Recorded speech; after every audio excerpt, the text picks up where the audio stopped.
தோழிகளே, சகோதரிகளே, வாழ்வது ஒரு முறை, நம்மை வாழ்த்த வேண்டும் இனி வருகிற தலைமுறை. நம் பிறப்பு தரித்திரமாக இருந்தாலும் இறப்பு சரித்திரமாக மாற வேண்டும். அதுதான் வாழ்ந்த வாழ்க்கைக்கான அடையாளம்.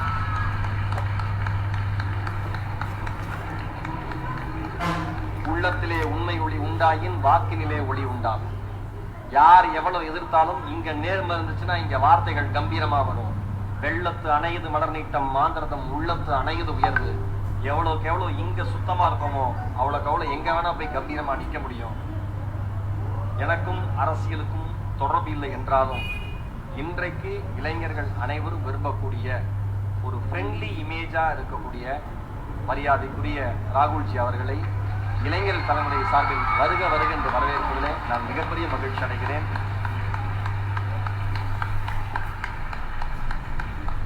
ஒரே ஒரு விஷயத்தை மட்டும் சொல்லிடுறேன். அவர் வில்லேஜ் குக்கிங் சேனலுக்கு போய் ஒரு பெர்ஃபார்மன்ஸ் பண்ணாரு. என்னோட பொண்ணு 3rd ஸ்டாண்டர்டு அமிழ்தா பேர். நீங்க அமிழ்தா ஒரு 5 முறை வேகமா சொன்னீங்கன்னா தமிழ்னு வந்துடும். தமிழ் பேரா வரணும்ட்டு அமிழ்தான்னு வச்சேன்.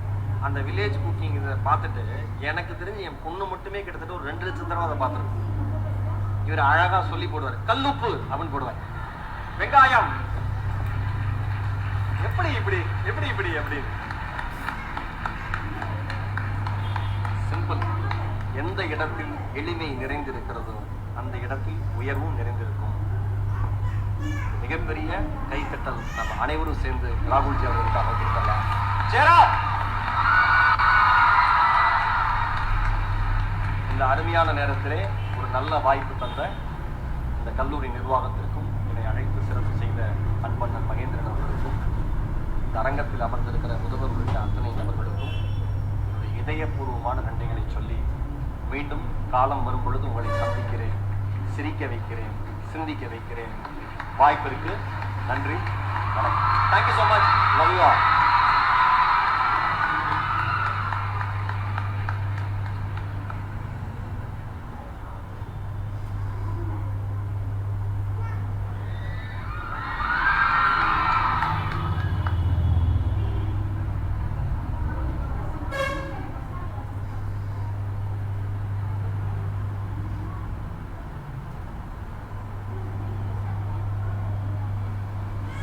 Good afternoon, everybody. I extend a warm welcome to Shri Rahul Gandhi, Honorable Member of Parliament, to our prestigious institution. I also extend a warm welcome to our Honorable Chief Minister of Puducherry. We will begin the proceedings.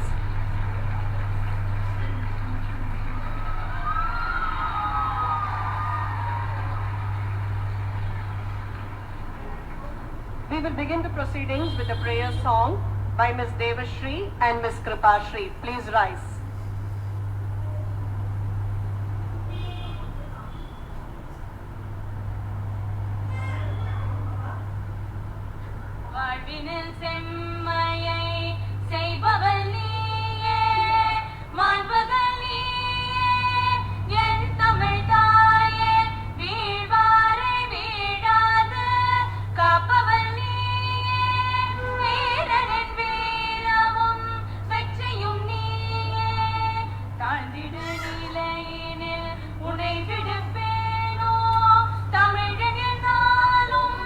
தலைகுனி வேணோ சூழ்ந்தின்பம் நல்கிடும்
Thank you, girls. Rahulji, this prayer song was written by our Pondicherry poet Bharatidasan, and it is a song that glorifies Tamil language, which upholds our Tamil culture and Tamil land. I now hand over the mic to our MC of the day, Ms. Janani from the Department of English. Over to you, Janani. Thank you, ma'am.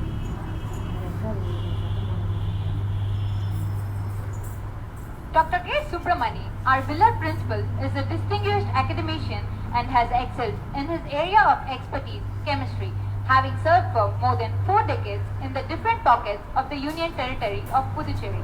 Under his principalship, various steps were taken to improve the campus and the academic activities of the college. He was a pillar of support for the Alumni Association in starting the noon meal scheme for our students. He is ever ready to extend all help to us students. As you all know, our beloved principal is retiring the coming week. We are all indebted to you, sir, for graciously accepting our request to invite Sri Rahul Gandhi ji, Honorable Member of Parliament, for an interaction in the campus. Thank you, sir.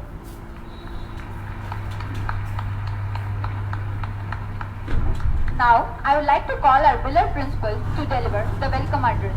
Sir, please.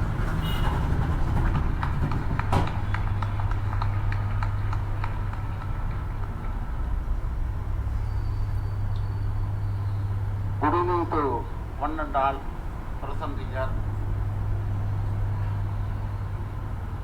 Bharatadasan Government College for Women, Puducherry, was inaugurated on 15th August 1968.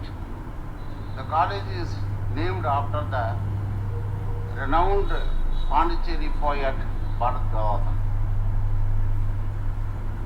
The prayer song, we have, the students have sung, that is written by the Bharatadasan song only. Originally, Kanaga Subbu Ratnam, his name is, the poet had adopted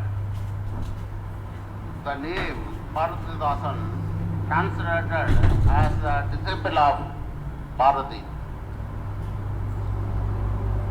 அவரு பாரதியார் மேல கொண்ட அன்பினால தான் பாரதிதாசன் பேர் வந்தது.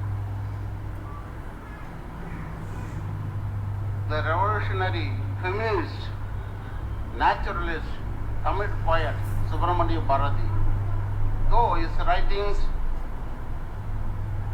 Bharatadasan fought for the right and empowerment of women and lent his voice to the cause of women's education. Bharatadasan fought for the women's education and widow remarriage. Also he has raised his voice for the widow remarriage. The poet name was adopted the name of the college. That's why the name of the college for the contribution to the service of the womanhood for women's year sport. That's why the government has started this as gave the name Bharatadasan Government College for Women.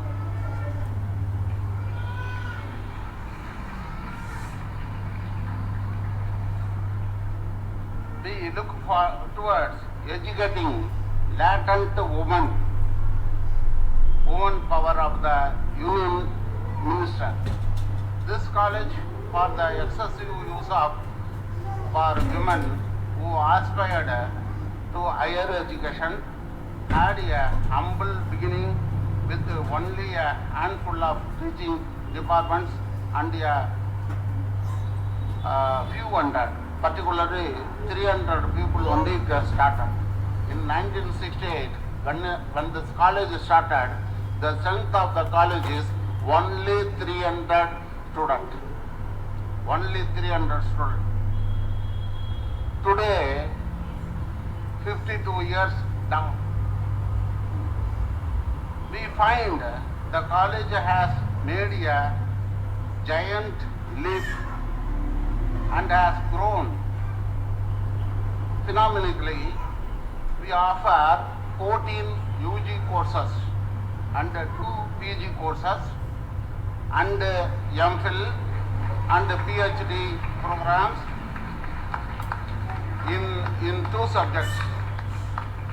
We have on our roll now 5,600 students. It is started with 300 students. Now the strength is 5,600 students. And nearly 150 teaching staff and non-teaching staff are working in this college. The student of this college has now organized for this function on the role of women in shaping modern India. And we are glad that the Honorable Rahul Gandhi ji has accepted their invitation. It is your function, student's function. Therefore, he has accepted your invitation. He has come over here.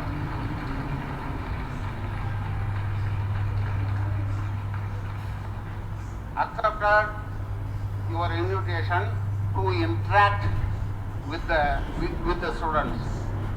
On the behalf of the organizers of this function and on my personal behalf, I extend a warm welcome to Rahul ji sir.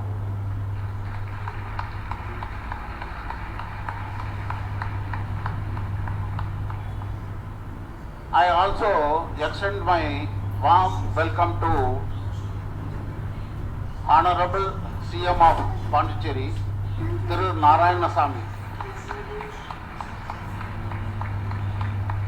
You know, Lord Shiva is the god of destruction. Lord Brahma is the god of creation. Lord Narayana is the savior of us. Honorable CM protects and saves us from all the evil things of the Pondicherry people. Therefore, I welcome you, sir.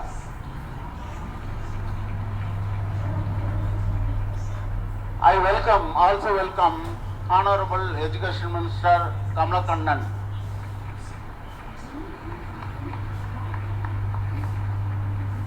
Some years ago, 3,000 was a strength. Now it is 5,600, means the man responsible for increase of seats without leaving any student vacant is a man who has increased the seat to the 5,600. Kamalakannan.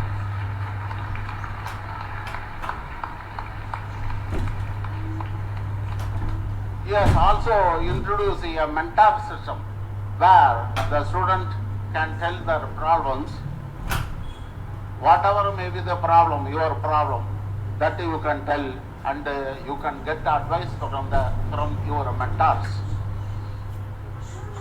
Mentors are your father, mother is there at home. The mentors will be acting you like another father, mother. They will guide you.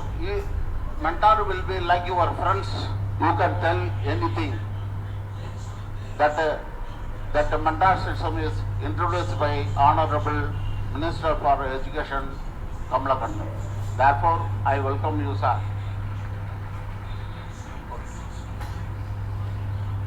I also welcome and other dignitaries on the dais and off the dais, executive faculties and the staff members, the students of this college to this event. Thank you very much.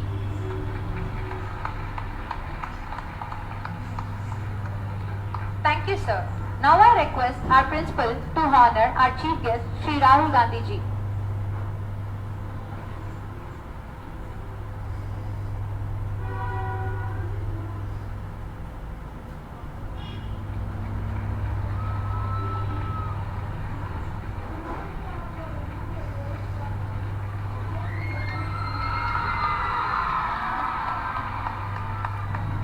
Now I request our principal sir to present a memento and a gift on behalf of the college to our beloved chief guest.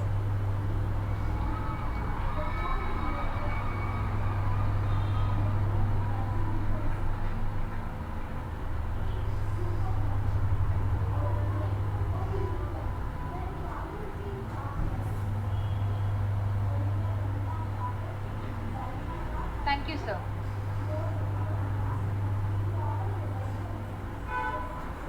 The young and energetic leader of the Congress, hailing from the noble family of Jawaharlal Nehru, he has great concern towards the young generation and always raises his voice towards the betterment of common man. Despite his descendancy from a powerful and affluent community, he is very down to earth and mingles with everyone humbly. He is no doubt the voice of the downtrodden and common man in India.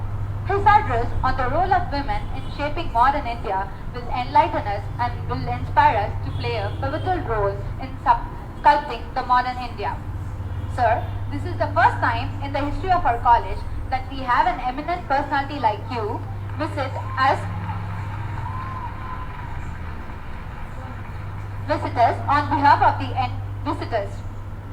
Thank you, sir. On behalf of the entire student and staff community, thank you for accepting our request and coming here, sir. I'm pretty sure our girls are eagerly waiting to interact with you, sir. Aren't you, girls? With no further delay, I would like to call Sri Rahul Gandhi ji up on the stage to deliver his address.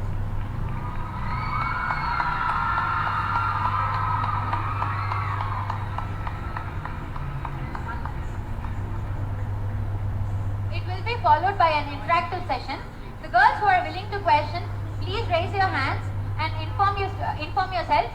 Sorry, I'm really sorry. Introduce yourself before questioning. Thank you. So, would you like me to speak in English and get it translated, or just speak in English? Only English? Okay. Well, I'd like to welcome Principal Sir, all the faculty members, and all the young ladies to this function. I'd also like to welcome Chief Minister, Education Minister, and other dignitaries. I'd like to start by saying it is an honor for me to come here and have a conversation with you. And it's an honor because I consider you to be the future of this country.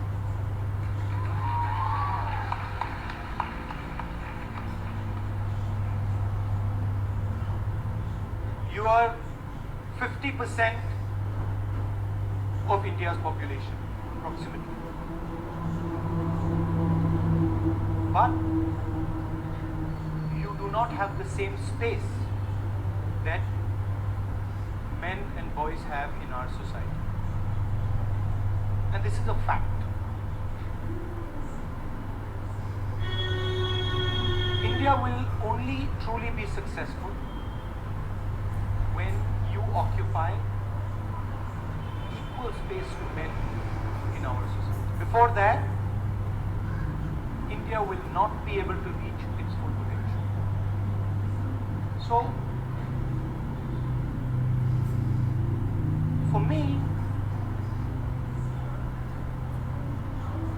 what would be useful for me to do is to give you a sense of how you can occupy your space, how you can go to occupying 50% and frankly even more if that was possible. Society is unfair to you. You have to start with that understanding. you have to realize that as a woman in India, you are not being treated fairly. You are being treated unfairly. For example, if you decide to walk outside at night, you feel a sense of fear while you walk.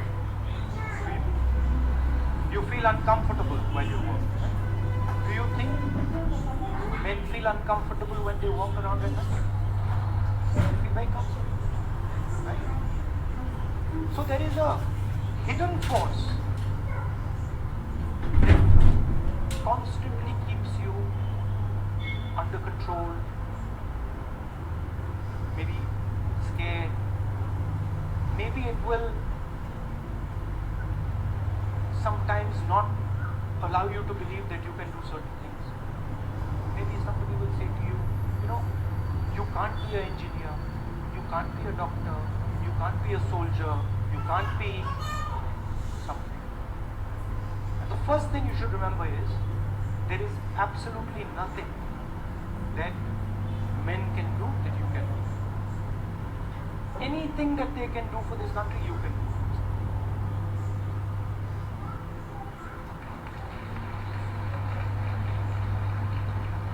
And then I'd like to give you one thing to think about before we have a conversation.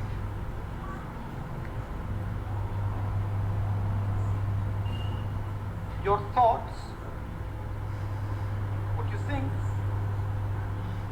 will become your words. Your words will become your actions.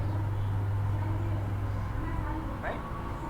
And you can see that. No, what you think becomes your words, and then what you say becomes your action. Your actions will become your character, and then your character will define your destiny. So you don't have to worry about your destiny. You don't have to worry about your actions. You don't have to worry about your words. You have to worry about your thoughts. What is coming into your mind first, you have to see it clearly, understand it. And once you understand your thoughts, automatically you will get the right action, you will get the right character, you will get the right destiny. Now, why am I telling you? Why am I telling you you have to watch your thoughts? You will watch your thoughts at the individual level, but the nation is also moving forward based on your thoughts. What you think in your mind will not only define your destiny, it will define India's destiny, it will also define the world's destiny. You might say, how can that be? How can something I think define India's destiny or the world's destiny?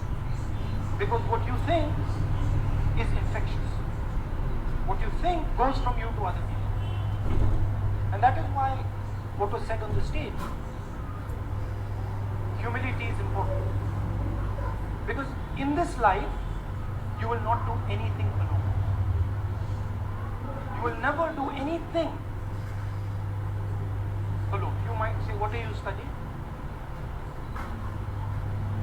You might say, I am studying BSc Physics, correct? But can you study without your teachers? Can you study without your friends?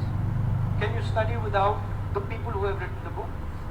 Can you study without the person who made these buildings? No. So we do nothing alone. And so we have to understand that whatever we do as a group. And we have to respect all those other people in the group. So, as women, you have to work with other women. You have to protect other women. You have to make other women feel comfortable. You have to make men also feel comfortable. But especially you have to make your sisters comfortable. that's broadly my message to you. If you are arrogant, India will become arrogant. If you are angry, India will become angry. If you hate someone, India will hate. If you are affectionate, India will become affectionate. If you embrace your friend, India will embrace. So you have to understand your power. You're not just individuals. You're also part of a city, you're part of a state, you're part of a country, you're part of the world.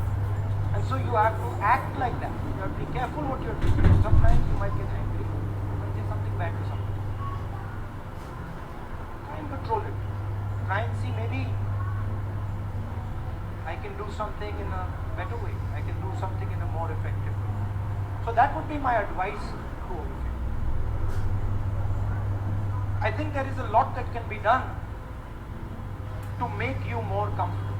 I mean, I'm very happy that this institution has grown so dramatically. From 300 young ladies to what, almost 6,000?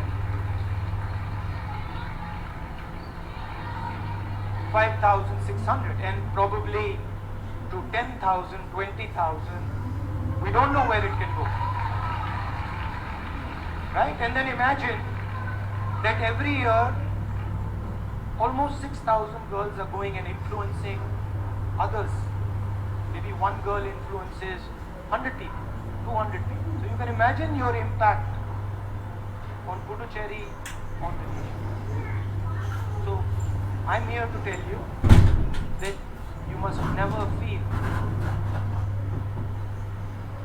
pressured by anybody. You must never feel threatened by anybody. You must never feel scared of anybody. It is important for you and it is important for the country also. Okay? So that is what I wanted to say to you.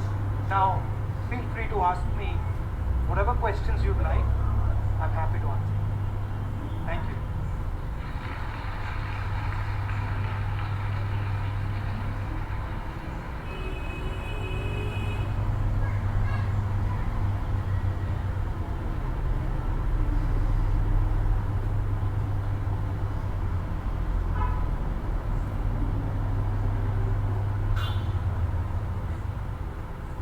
Girls, one by one, you can raise your hands and you can ask sir questions. Please introduce yourself before starting the question. You can start raising your hands. Volunteers will give you a mic. Please use the mic to ask the questions.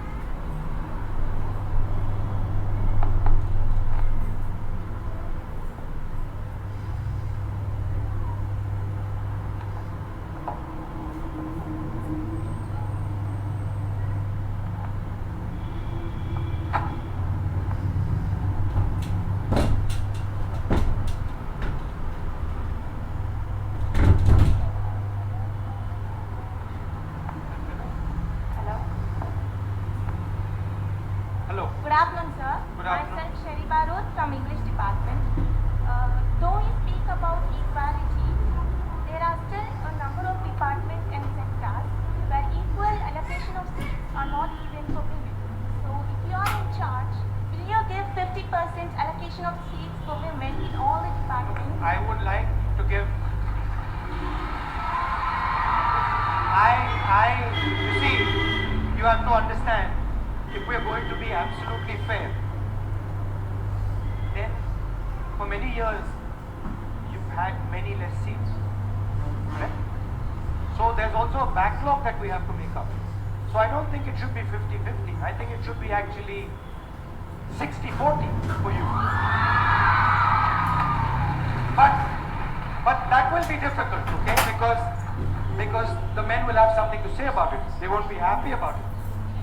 So let us start with 50-50 and then slowly go to 60-40. Thank you, sir. I'd like to, by the way, before I start, I'd like to apologize to all of you because my flight got delayed in Delhi, so you had to wait here a little while. So I wanted to just say, apologize and say sorry about that. Next question, please. hand over the mic. I'm Kamal from BCom Dental.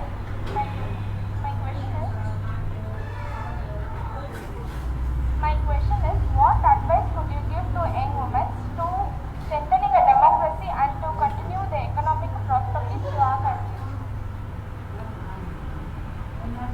Democracy requires independent institutions.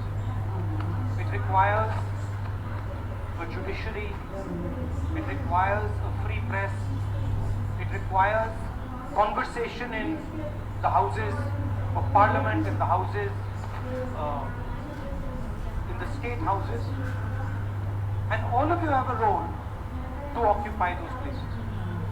You will all become maybe judges, lawyers, journalists. You will work in these institutions. And the best way to defend democracy is to make sure that when you're working in these institutions, you're being independent. That you're not listening to somebody who's forcing you to say something. That you're defending the independence of the institutions.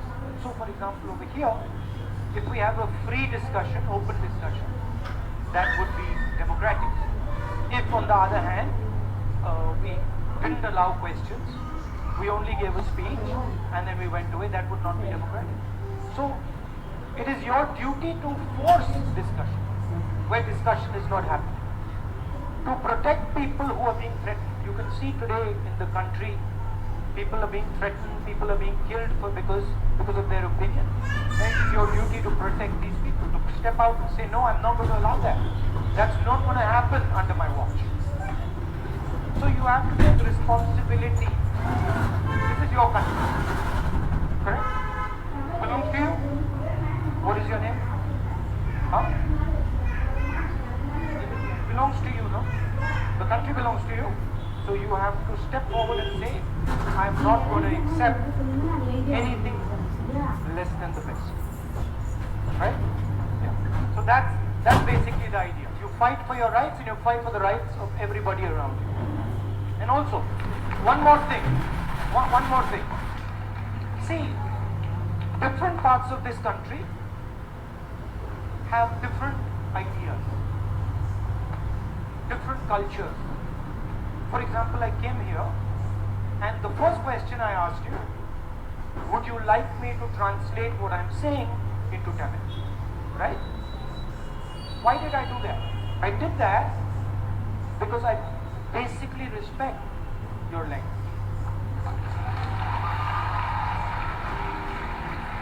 I basically respect your way of doing things.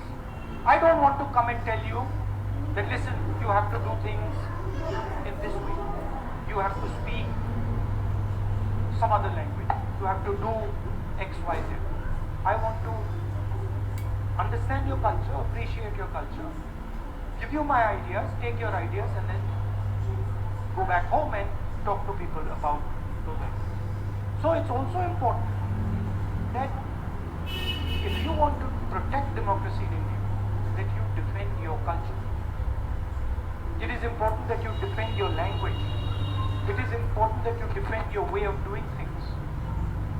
And the Tamil people should defend their culture. The Bengali people should defend their culture. Punjabi people should defend their culture. But always respect the other culture. So you can't say that I will defend my language, but then those people over there, their language I will not defend. Right? So that is the spirit of appreciation of other people's way of doing things, and that's at the heart of Indian democracy.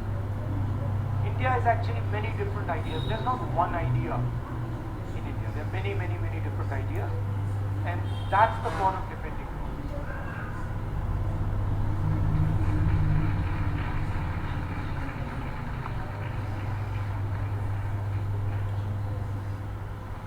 Anyone from this side, please?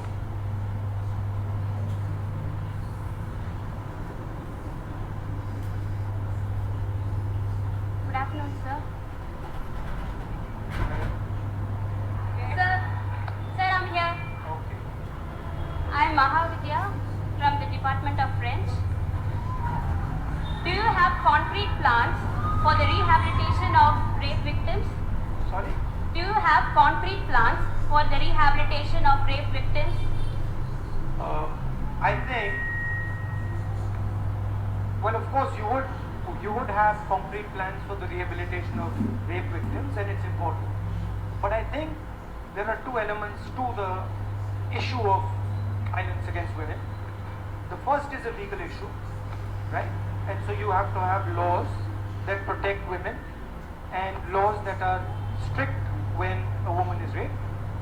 And the second thing you have to do is you have to protect women by changing the way society looks at it. It's not possible to rehabilitate a woman who has been raped if the society does not treat her properly, right? And in our society, women who have been raped are treated badly. They are shamed, they are not treated with respect. So you have to also, in addition to changing the law, in addition to protecting them legally, you also have to make sure that society treats them with respect. And you have to change the way men think about women. Yes, and I'm committed to doing all those three things. That was wonderful. Thank you, sir. Next question, please. Sir, I'm here. Okay, listen, my name is not Sir. Okay, my name is Rahul, so call me Rahul, please. Sir, you can call your principal sir, you can call your teachers sir, you call me Rahul. Okay? Sir? Sir? Maybe we can call you Rahul Anna. Yeah, you can call me Rahul Anna, that's good. Good afternoon, Rahul Anna. Myself Yuma and I'm from Max Department. My question is, do you have friends other than political friends? Among them, how many of your sirs and they are from which field?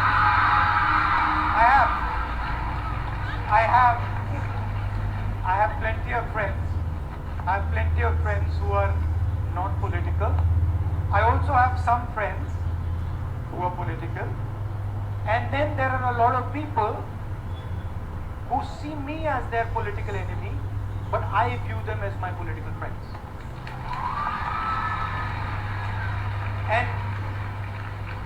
And I have quite a few interests.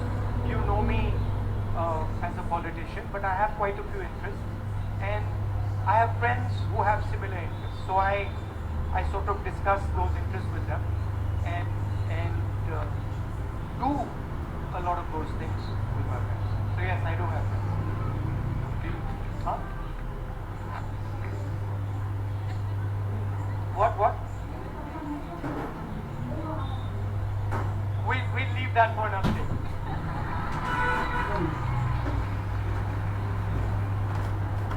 Next question, please. Sir? Rahul Anna?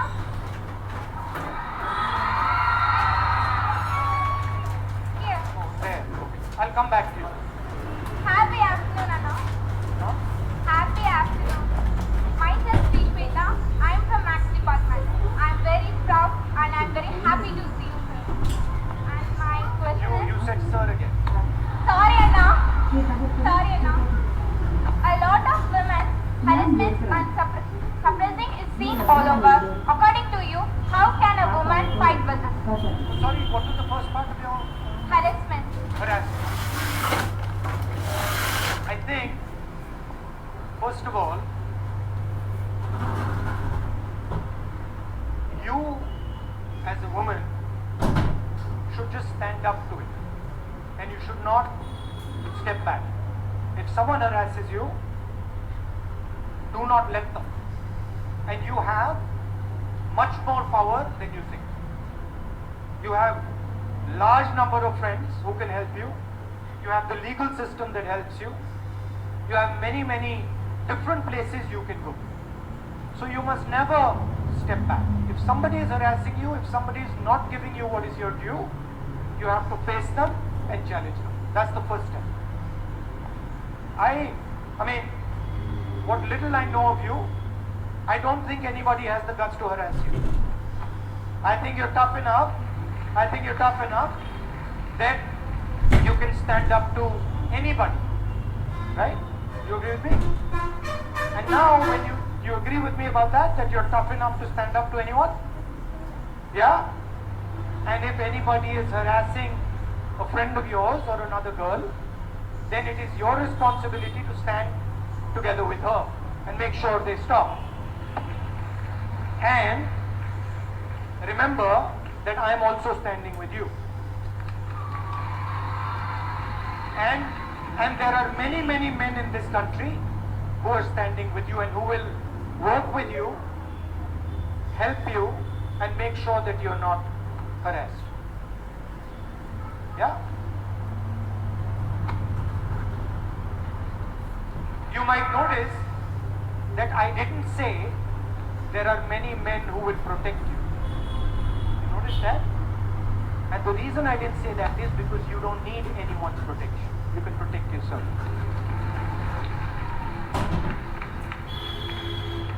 Good afternoon, Rahulji. Yeah, Where are we? Yeah, sir. Okay, thank you. Good afternoon, Rahulji. Myself, Bhuvaneshwari from Computer Science Department. What do you think of patriarchy? I don't like it. Is it a hindrance for women development? I'm actually a member of parliament from Kerala. And Kerala used to have a matriarchal system. Do you know that? Right? In Kerala, they told me, I don't know if it's true or not, but they told me that if in certain communities, if the woman is tired of the husband, she takes his shoes and puts them outside the house and he has to leave. Have you heard of this? You've heard of this? I think this is a good system. I think it's good. I think women should have power in the family. My experience with work I did in Uttar Pradesh is if a woman controls the finances of a family, her vision for the family is much longer term. She plans much more effectively than a man. So I'm all for empowering women in the family. Of course, men also have a role. It's not that they don't have a role. But I'm totally against the patriarchy. How can we change this scenario, sir? By standing up for your rights. Tell me, when was the last time that someone made you feel uncomfortable because you're a woman? Today, sir. Tell me what happened. Actually, I was given a few questions to the teacher for me to ask you. But I said it's political, so I should not ask it. Okay, so ask it. Can I, sir? Yeah.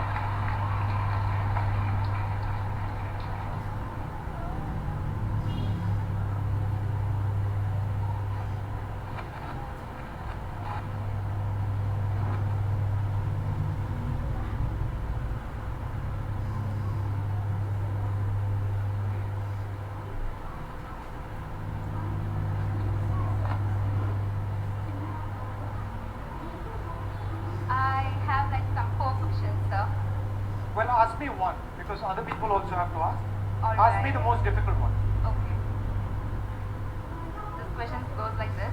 Now, what can we women do, considering the highly misogynistic dark age of India occurring today? With extensive privatization, the reservation for women, gender minorities, and OBCs, Dalits, disabled will definitely be taken away. This will again create a male-dominated society where myth of meritocracy will take away our chances for upward mobilization. What do you expect us to do, and how will you spread this awareness in your propaganda? Because it's highly time women start being political with elections coming. We need to know who we must vote for. We need to know which party is anti-women, tampering with reservations, supporting the rapists, arresting women and sexually assaulting them in prison. We need caution about that party. So what will you do now about this? Now, first of all, you see, not a political question. This is a fundamental question. This is a question that she's asking about the future. She's saying, if 3 or 4 big companies run this country, what will be my future? Suppose I want to start a business. How will I be able to start a business if 2 or 3 or 4 huge companies own everything in India? So this is a fundamental question. This is not a political question. This is an economic question. This is a social question. There's multiple different types of questions. So the first thing is, it is important for you girls to understand that jobs in this country are created by small and medium businesses, entrepreneurs, farmers, and traders. You know, you see these little restaurants, you see these shops, you see laborers working in the farm, you see small businesses. This is the backbone of job creation in this country. If this backbone is broken, you will not be able to get jobs in this country. It's simple. This backbone of small and medium businesses is what is going to give you a job. Right? And currently what is happening is a wholesale attack on the small and medium businesses, on the entrepreneurs, on the farmers.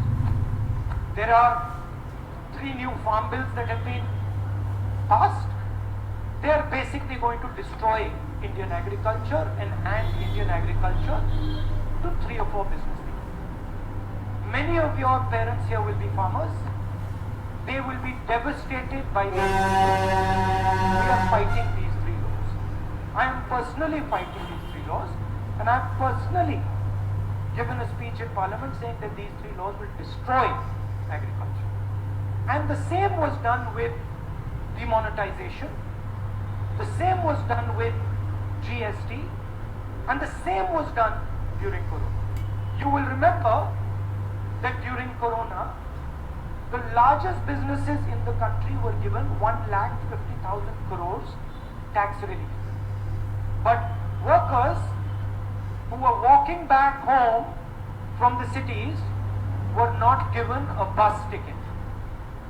Please understand, 5 or 6 people were given 150,000 crores, and workers of this country were not given 200 rupees. Who are the future? The future of this country are the farmers. They are the workers. They are the small and medium businesses, and those are under attack.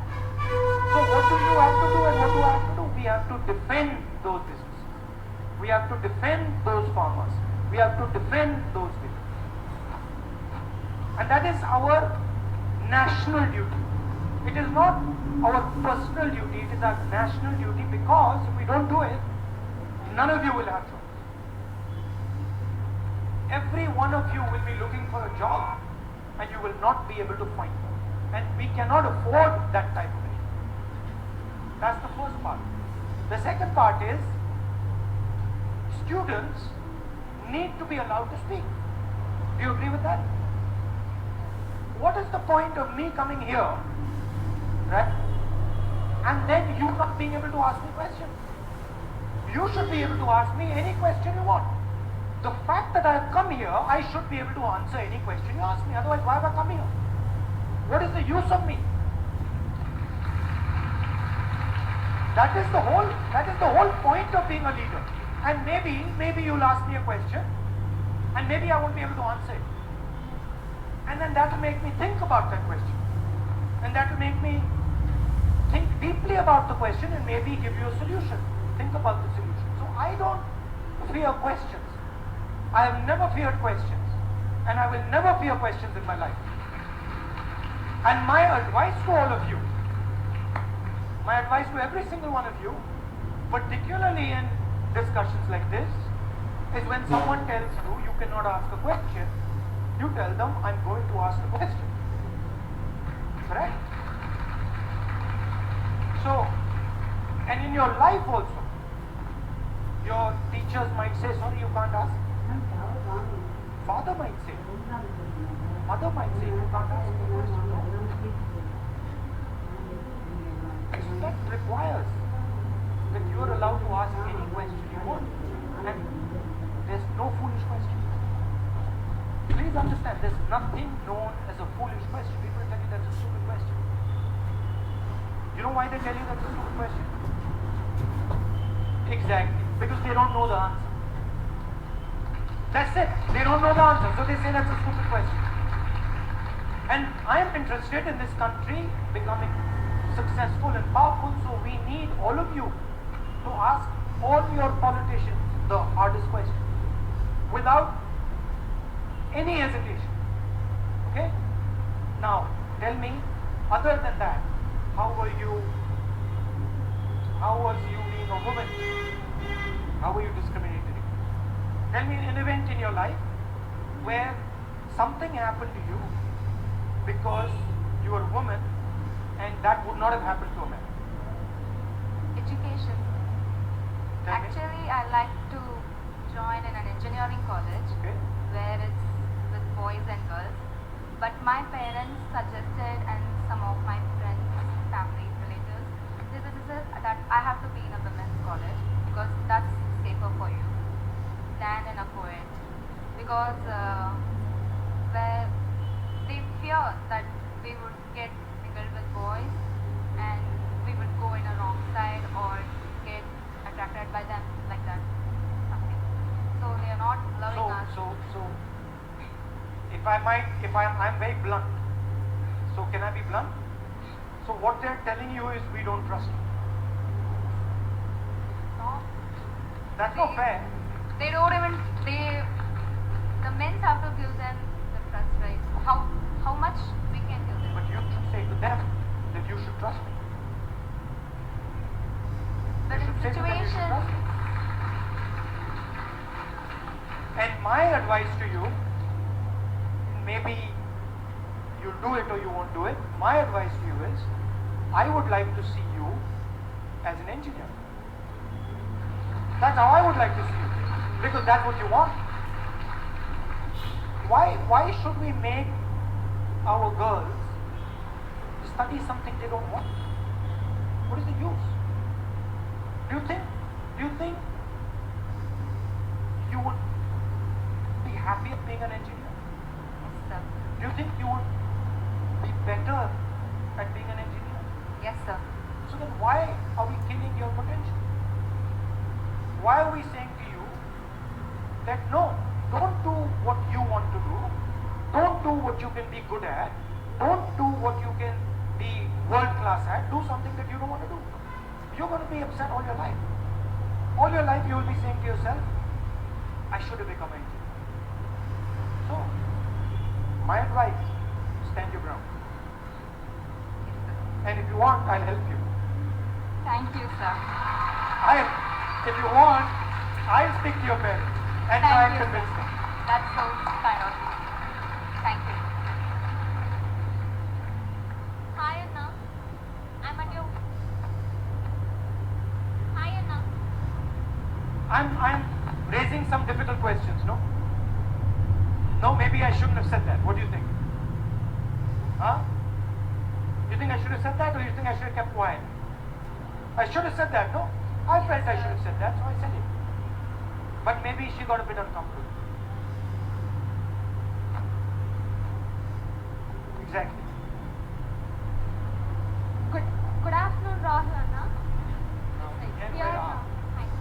How are you doing? I'm doing good. Okay, I'm very pleased. I'm a bit disturbed by that. Okay. No, honestly, because I'm thinking to myself, that's really unfair. And I know that many of you girls here are thinking to yourself that that same thing happened to us. How many girls over here feel that the same thing was done to them? Can you show me your hands? No, don't be shy. Show me your hand. See? Look. So I was disturbed by that. And my advice to all of you is do what you want. Don't let people make you do or study exactly what they want, because you are going to have to deal with it afterwards. Sorry. So I have two questions for you. The first one Political? is Political ones or non-political? one is little bit of a political one, but not much of a political one actually. So the first question. I'm fine with both. Okay. Okay. So They might not like it. Okay. Okay. First one is unemployment is being a major issue in India, as we all know. But what would you do to reduce or remove unemployment of women when you become the Prime Minister of India? I think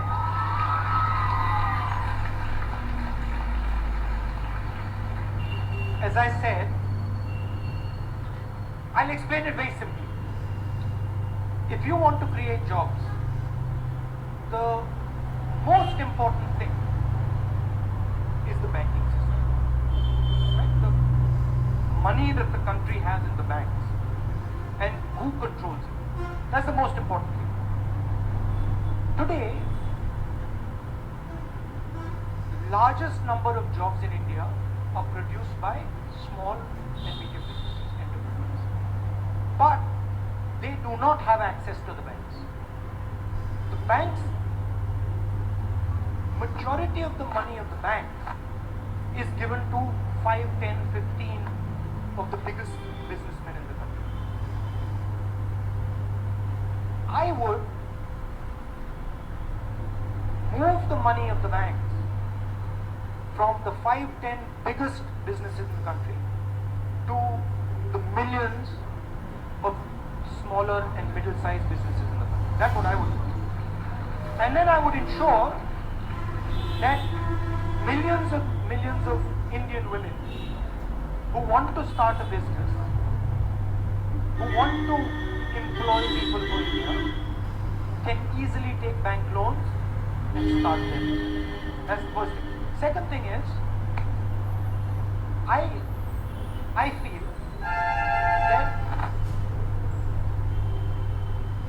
the understanding of finance, understanding of money,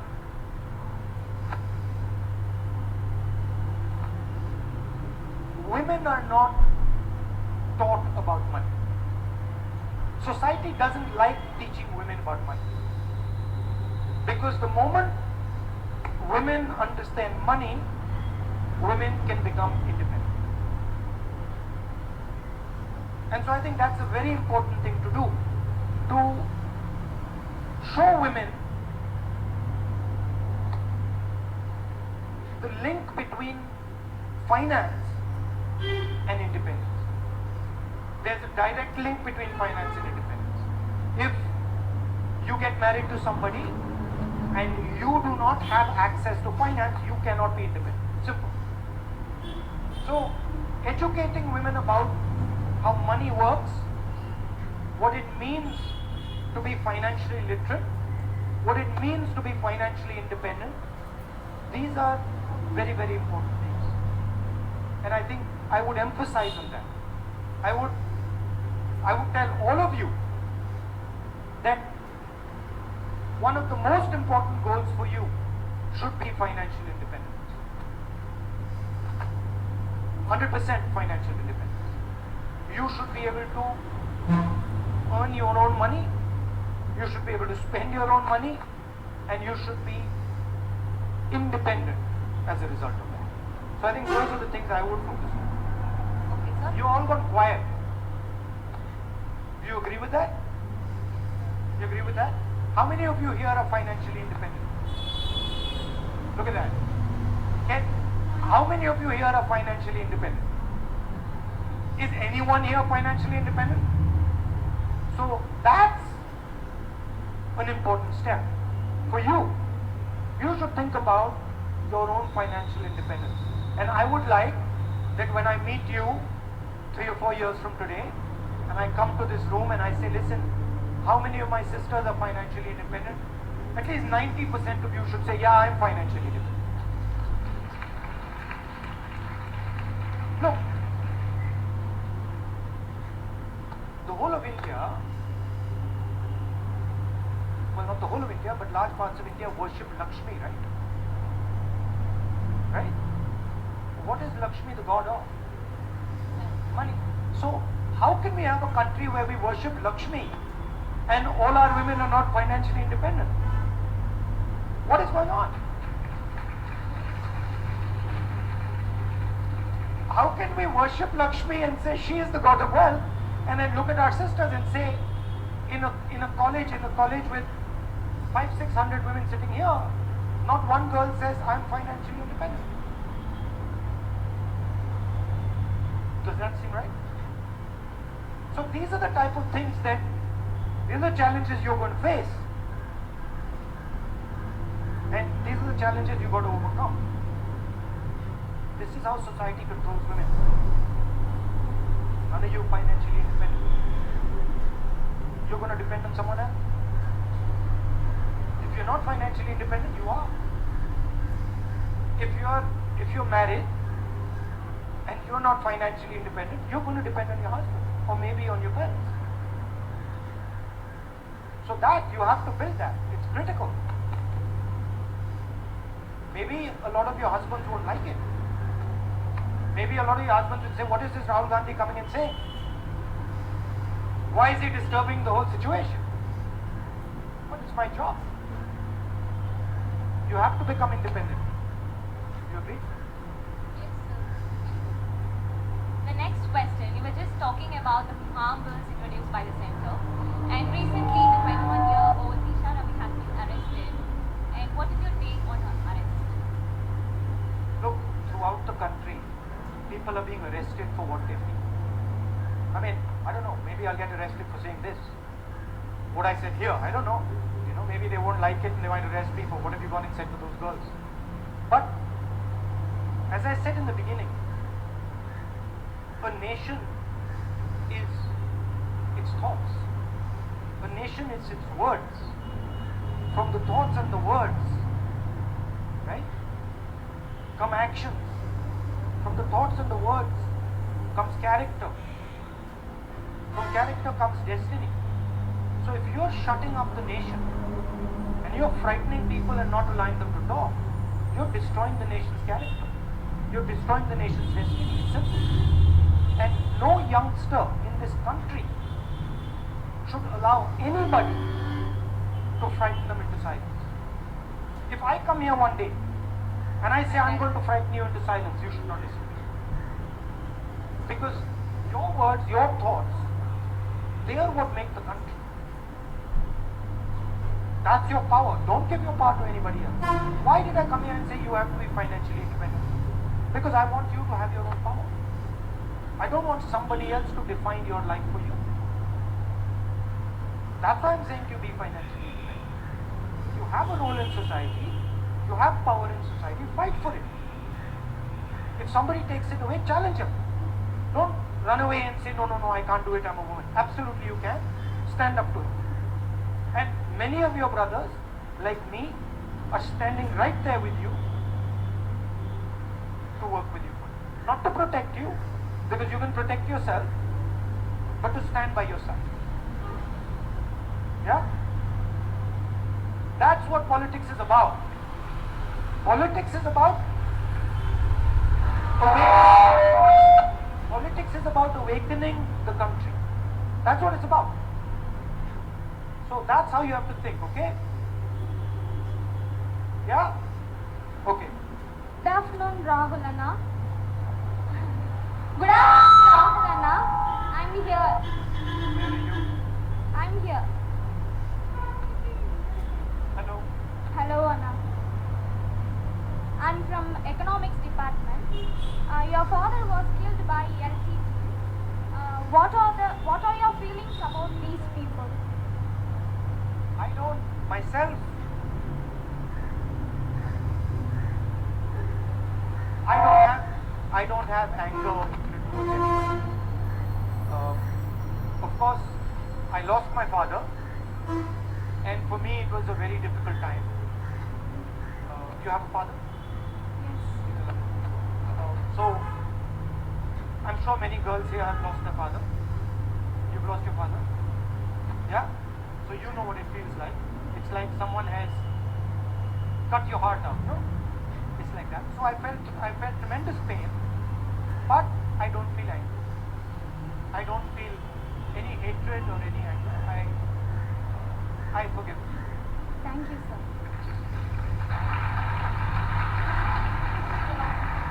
Hello. Anna. Rahul ji. Okay, now they've given me a slip saying last question. So I'm going to have to listen to them, and Hello. this will be the last question. Hello. Yeah. Mic's not working.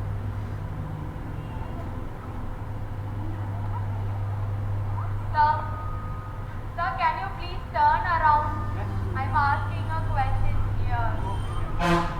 Sir, good afternoon. Again, you like sir, but call me Rahul, call me Anna, call me. Sorry, I Be want comfortable. you to call my professor. Yeah, but I have it in college. but I want you to be comfortable. Okay, Anna. I want you to I'll relax. stick to Anna. Yeah. So my question is, even now you share your pain by the loss of your father. Your Well, tra- loss of my father, no, because I still carry my father with me. So,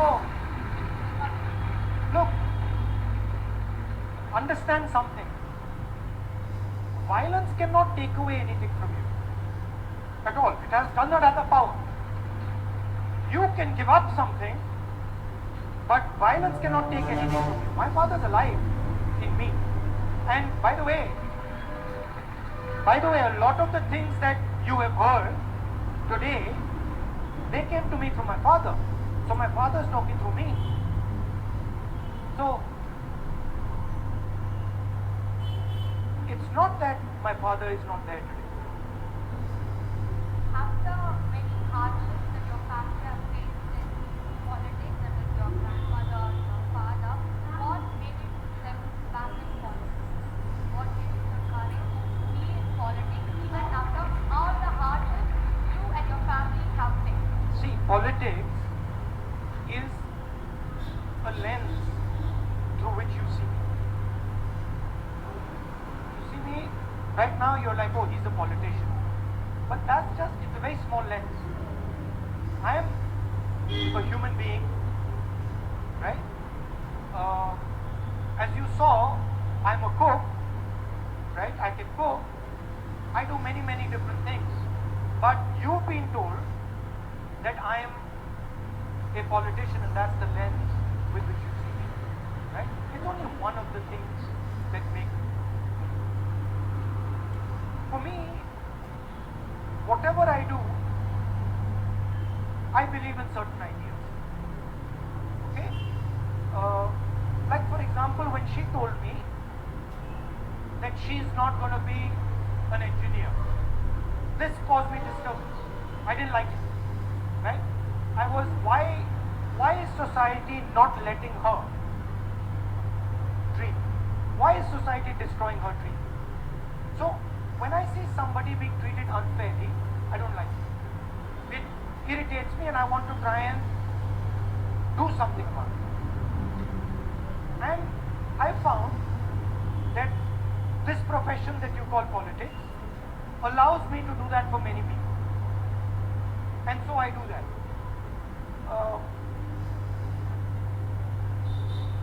I don't think it requires courage. I just go ahead and do it. You know, that's just what I do. And for me, like this conversation I had with you, I'm going away with a lot of understanding that I got from you. You will think that, oh, I came here, gave a speech and left. But I learned from you. I learned many things from you. And I'm going to take that home with me. And I hope that you learned one or two things from me. Yeah. So I think that's what life is about. It's about me respecting you, me listening to you, and then you doing the same, and then us improving both our situations. I don't think that needs courage. No? Thank you. Okay, now, okay, last one.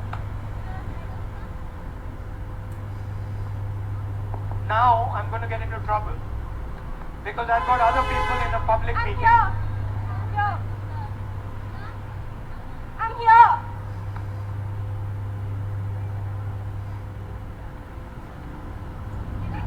Yeah.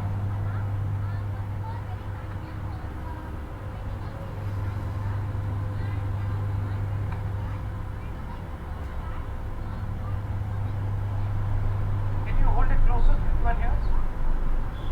Louder? Because they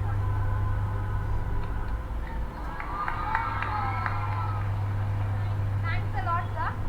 Whenever you think about that, most of the women were the toppers in the schools exam and college exam, but only few were can reach the higher stage in their as compared to men. Only few can reach their toppers. For example, CEO of Google is a man. CEO of Tesla is also a man. Most of the politicians were also men, and most of the scientists who received Nobel Prizes are also men. Though we got 50-50 equal rights from the government, whether really women empowerment exists in India, and whenever you thought about that. see, there is a door in front of you, right? It is quite clear that it is unfair. You have to break the door. You have to open the door. So you have to make examples. Okay, definitely, Anna. So you and many other girls here have to become examples. You have to try and become the best at what you do. Really?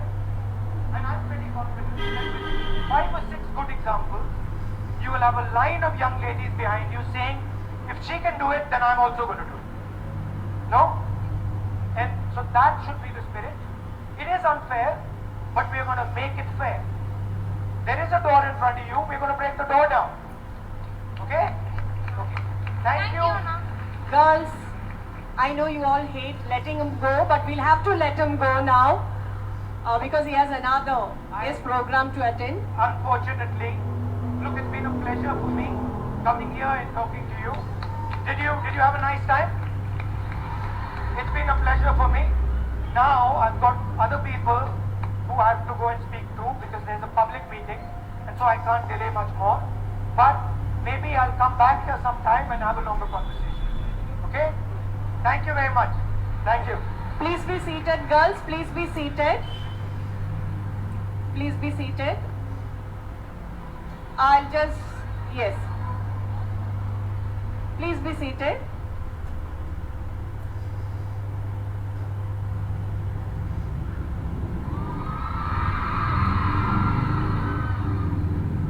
Thank you. It is my privilege to thank our honored guest, Sri Rahul Gandhi, for kindly consenting to meet and interact with our students. Thank you, sir, for the scintillating and thought-provoking session. Sir, I would like to place a request before you.